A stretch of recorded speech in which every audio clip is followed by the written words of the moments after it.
I'll see you guys in the dark. To give a little background, apartment complexes are frequently run by management companies. They decide the day-to-day decisions, including who works where, but they do not own the actual buildings or the land.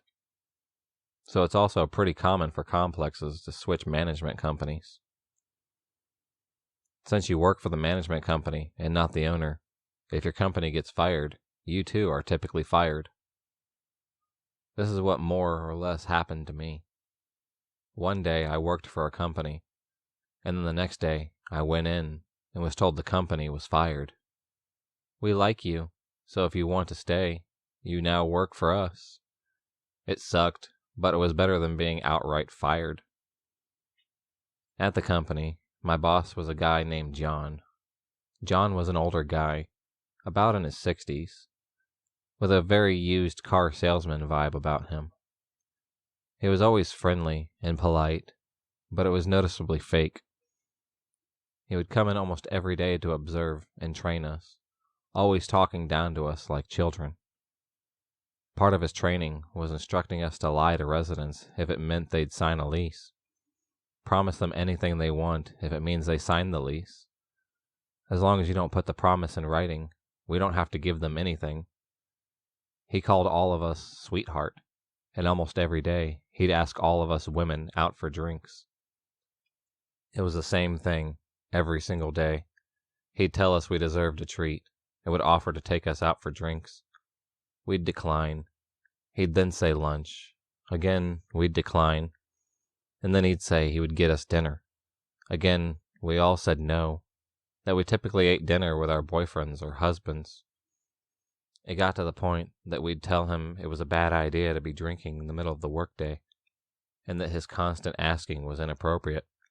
He'd just laugh and say, "I was joking. It's just a joke." These jokes just continued. One day, John asked to meet with me to discuss our reports. This wasn't that unusual. He came in every day to talk about the reports.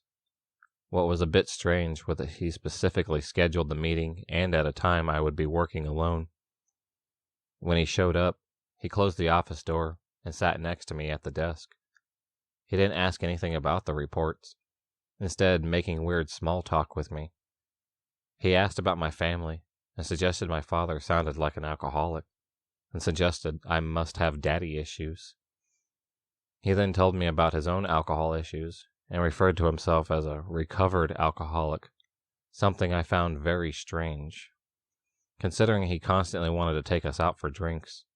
He then asked what I do in my free time. I told him art and writing. "Oh, that's cool. I love writing.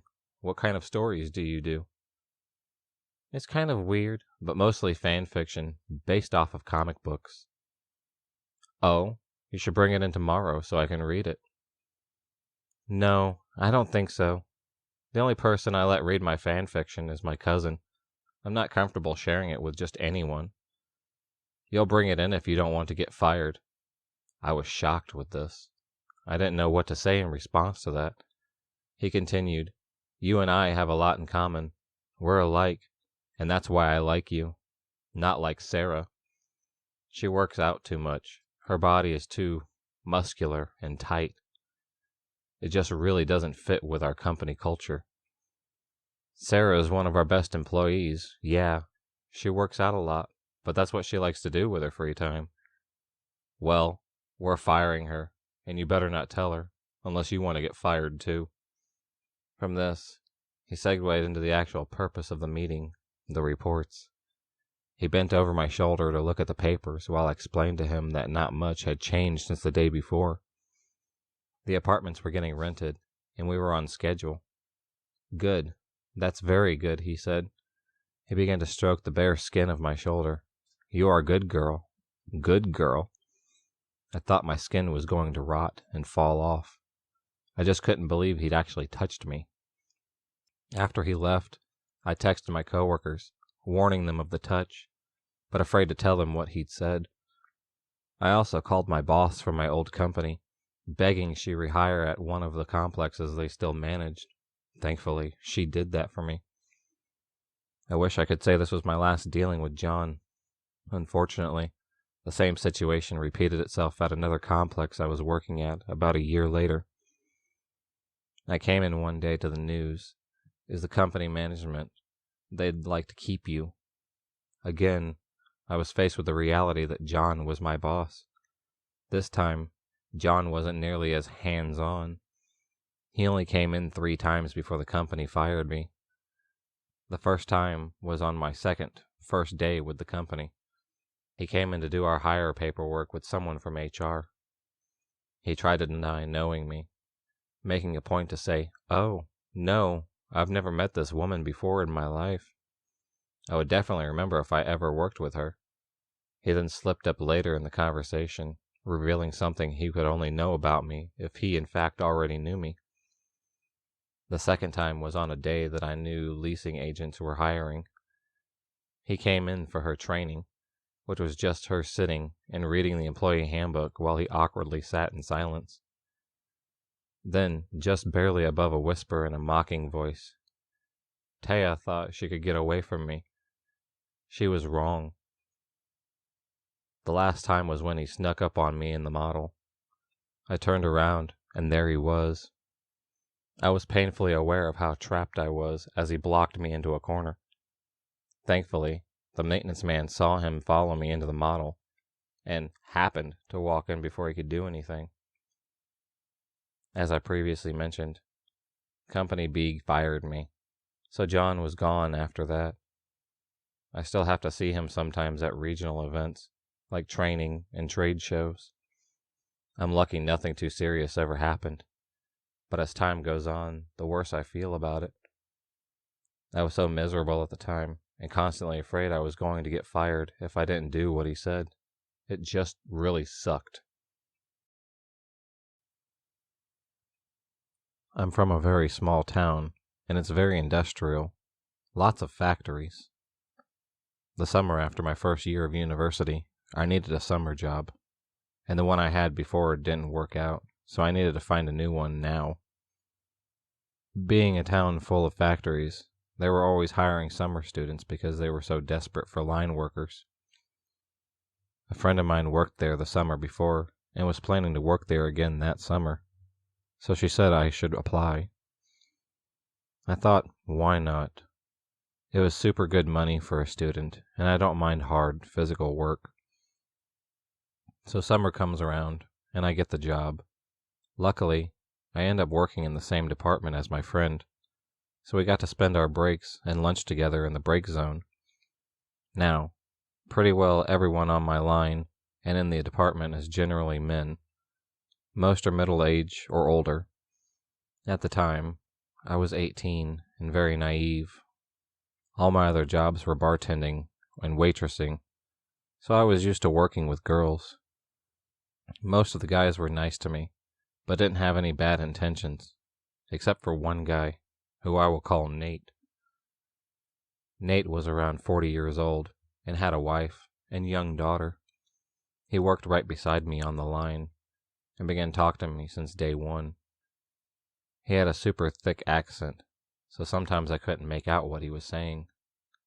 It started with just normal talk, what I do for school, etc.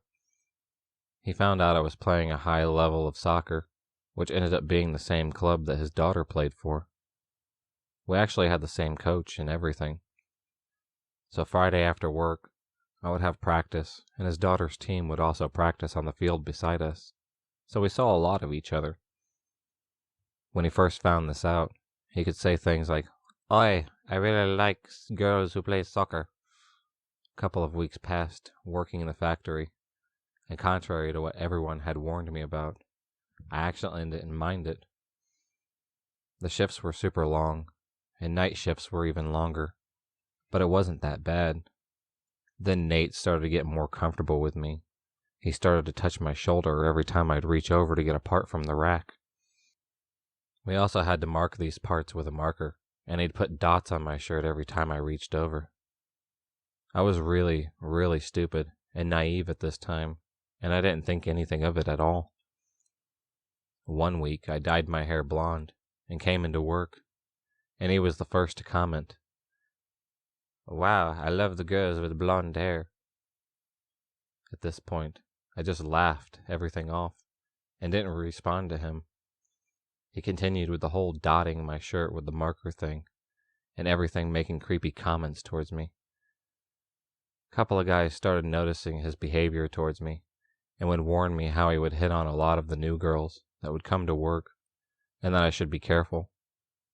When I was told this, I really started to distance myself from working from him, and luckily, one shift, he and another guy got into a huge fight on the line, and it almost got physical.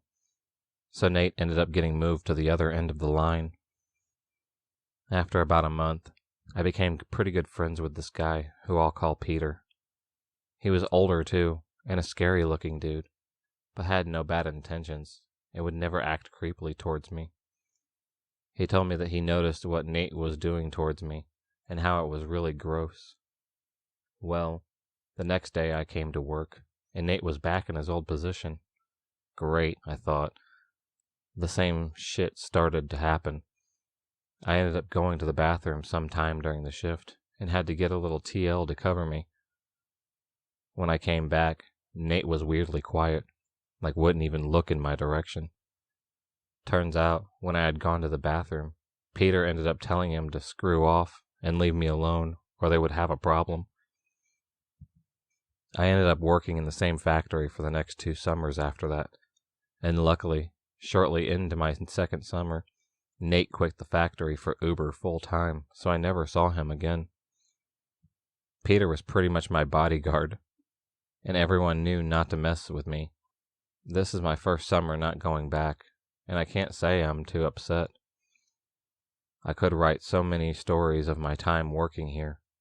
Really unprofessional place, but this was probably the worst encounter that I'd ever had there. It really taught me to speak up and to not take shit. So Nate, let's not meet again. And to Peter, you are the bomb, and thank you.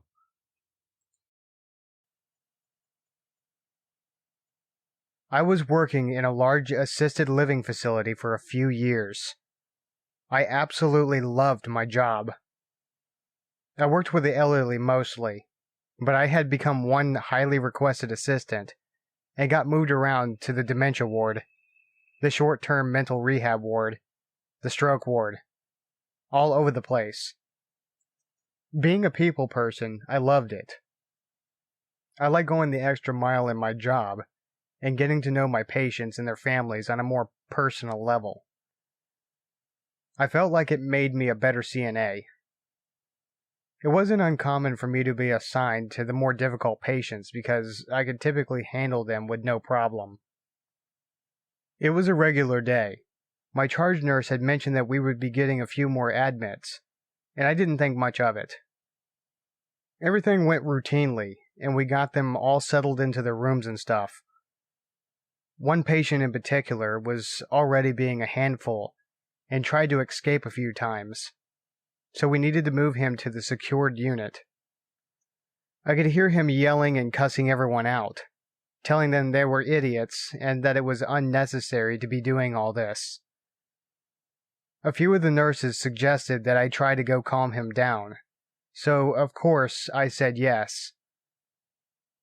I put my most charming smile on and waltzed over asking him what was wrong. He immediately took a liking to me and calmed down. He told me that nobody there knew how to do their job and he wanted some food already. I told him dinner would be served soon, and I made sure to bring up his tray to him. He cooperated with everyone as long as I was around, and took his meds, took a shower, settled into bed, no problem. Once my shift was over, though, he started acting up again, and he ended up needing one-on-one supervision. Different staff members would take turns monitoring him, and eventually I had to as well. It was an easy day's work. Get him an ice cream in there, watch some TV. I didn't mind it at all. He told me about his life and asked him about mine. Mostly if I like what I do and how come I never worked in that secure unit. I told him that I usually had my own group of patients in the front that I had to look after, but I'd make an effort to drop in and see him when I could. At first, the rest of the staff thought it was great. They would call for me if he started to act out, and everything was fine. But then he started to get a little too attached. He started saying he wouldn't do anything unless I was there at all times, which, of course, I couldn't do because I was needed somewhere else. While I floated to different wards, the secured unit was one of the ones I spent the least amount of time in. He started getting mad at me, saying that I needed to make more of an effort to see him, that I wasn't trying hard enough. I explained to him that technically he wasn't my patient, and I couldn't spend my entire work shift just hanging out with him. That's when things started to get really bad. He started lashing out more, yelling and screaming at everyone. He was becoming more violent, not only the staff but other patients. He was a liability. I had to drop something off in the secured unit one day, and one of the other CNAs told me that he was asking for me. So I popped my head in, and he started saying things like, "There's my girl." I felt uneasy, but I remained calm on the outside. If he was in a good mood then, I didn't want to be the one to ruin it for everyone else. He gave me a huge hug and kissed me on the cheek, immediately making me feel queasy. I kind of laughed it off and got myself out of there as quickly as possible. After that, I avoided the secure unit at all costs. He started telling the other nurses that he only wanted me to take care of him, and when they said that wasn't possible because that wasn't my ward, he started going to my bosses and the head of the facilities, saying that he only wanted me to look after him. Luckily, my bosses had my back and told him there was no way I could be assigned back there due to my high demand in other wards. I was already running all over the place, and the secured unit was completely out of my way. He didn't like hearing that, and started threatening everyone, saying that they would be sorry, and this wasn't the end of that, and so on. My bosses called me into the office as soon as I walked into work the next day, and explained that I wasn't allowed to go anywhere near that wing, and try to avoid any contact with him. I had no problem with this, and went about my day. He would start banging on the doors to the secured unit, demanding to be let out, and saying that he needed to see me. My anxiety was through the roof, and I even got called out a few times because I didn't want to see him. The facility was working fast to get him out of there because they had reason to believe I could possibly be in danger with his violent behavior. On top of all that, it didn't help that some of the other staff members were whispering behind my back, saying that I had let all this happen, and I was always flirting with him, and a bunch of other ugly things. Eventually they got him discharged, and I felt a huge weight lifted off my shoulders. Other than people still talking about me behind my back, I felt like I could go back to doing my job properly. I didn't let the negative and disgusting comments change the way I treated my patients with open arms and an open heart. Things started to go back to normal, or so I thought. One of my days off, I got a call from my coworker. She thought that he had called the facility asking for me. She told him that I wasn't in for work that day, and he started to ask for my schedule. I dealt with somebody stalking me before, so I immediately started to shut down. She told me that she had already informed our boss, and that I should go to the heads of the facility when I came back to work the next day. So that's exactly what I did. I expressed my feelings and told them that it made me nervous that he called me, and the head of facility's face fell. She told me that it wasn't just the one time he had called. They were receiving phone calls non-stop from him asking when I would be in, and if they didn't tell him my schedule, he was going to go over there and find out himself. We had to make a plan of action just in case he did show up, and they even suggested changing me to a different shift time because he knew I worked mid-afternoons and evenings. I wasn't allowed to go anywhere by myself, and had to be picked up and dropped off at work. While I waited for my ride, I had to wait inside the building and have someone escort me in and out. The calls continued, and finally they had to threaten legal action and had a huge meeting with the entire staff of the facility. I felt humiliated and small, knowing all the whispers and snide comments would come flooding back, but luckily I had more support than hate. The calls eventually started to slow down, and my true friends at work stood up for me when I wasn't there to defend myself to the people who didn't believe me. I started to get back into my normal routine once again, and started feeling like my old perky self. One of my bosses called me into the office one day with a big smile on her face, and told me, "He won't be bothering you anymore. He's in jail for violating parole." I was completely over the moon. I felt like I could breathe again. My nightmare was finally coming to an end. A month or so later-ish, this was a while ago, so I can't remember exactly how long, I was at work getting people ready for bed, and suddenly someone started talking and whispering like crazy. The phone was ringing off the hook, so I finally took a call from one of my charge nurses. She told me that he had been murdered in jail, and to check out the article she sent me. I learned that he had an incredibly violent history, including very unspeakable things, domestic abuse and robbery, a few others. My bosses asked how I was feeling, and I told them I couldn't say I was the least bit sad, and I wasn't surprised his temper and mouth got him into some trouble. I've left that facility since then, moved on to bigger things, and I sleep soundly at night, knowing someone like that could never bother anyone again. If you enjoyed this video, please subscribe, like, and hit the bell for notifications on future videos, and become a stalker of the night. And I'll see you next time.